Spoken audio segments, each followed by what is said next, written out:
Kita melihat bagaimana cara distribusi gas yang mana saat ini menggunakan regasifikasi atau dengan kapal. Apakah memang dengan hal ini bicara terkait harga juga masih bisa kompetitif dengan listrik? Untuk itu strategi penggunaan gas ini, gas sebelum dia bisa digunakan, infrastrukturnya harus terbangun dulu. Ya, tidak bisa kita mendistribusikan gas lewat udara, nggak bisa. Ya, untuk itu kunci dari pemanfaatan gas itu adalah infrastruktur.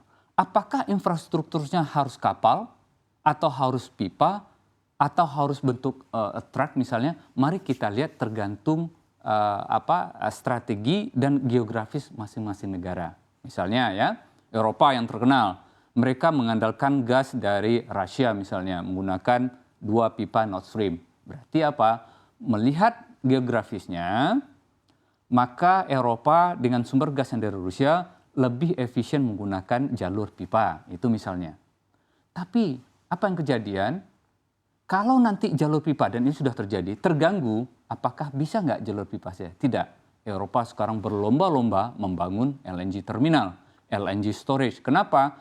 Kebutuhan gas mereka yang naik, mengandalkan infrastruktur dari pipa saja tidak cukup. Maka mereka membangun LNG terminal, storage, kapal, dan lain-lain. Ya. Tapi kalau negara yang bentuknya adalah kontinental, Amerika misalnya, apa yang mereka andalkan? Dari dulu Amerika mengandalkan pipa.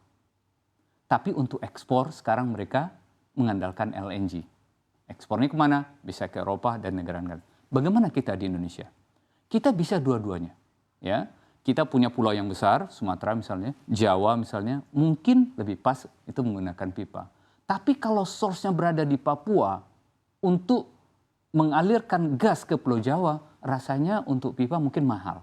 Maka digunakanlah LNG, LNG-nya ditransfer lewat kapal, kapalnya nanti merapat ke jeti, jetinya kemudian melakukan regasifikasi di situ, sudah menjadi gas, kemudian baru dialirkan ke yang membutuhkan.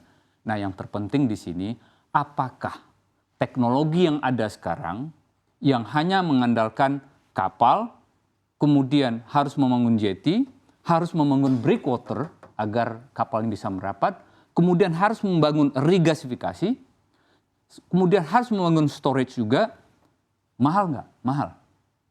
Ya, untuk itu carilah teknologi yang memungkinkan, misalnya karena kita kebutuhannya kecil-kecil, ya, mungkin nggak kita nggak membutuhkan jeti? Mungkin nggak kita nggak butuhkan breakwater sehingga infrastrukturnya terbangun dengan lebih murah? Mungkin nggak kita nggak menggunakan storage darat? Mungkin. Untuk itu, apa yang ada di luar sana belum tentu cocok untuk Indonesia. Maka kalau pendapat saya, mari kita lihat teknologi apa yang cocok untuk negara kepulauan ini yang membutuhkan gas kecil-kecil di kepulauan-kepulauan terluar. Oke, ini menarik sekali. Berhubungan dengan teknologi, karena semuanya memang saat ini sangat dekat dengan teknologi, Pak Archandra. Nah, bicara terkait teknologi, menurut view Anda, sebetulnya teknologi apa yang kiranya juga telah diriset yang dapat memenuhi kebutuhan distribusi gas di tanah air? Karena kita bicara masalah offshore ya, laut, dan bicara tentang gas, kira-kira ya, yang menguasai teknologi energi di offshore itu di bidang mana? Bidang oil and gas. Ya, mari kita melihat adakah teknologi yang pernah diaplikasikan di oil and gas bisa digunakan untuk LNG distribusi dan transportasi, ya, sehingga dia bisa ongkosnya bisa lebih murah. Ada.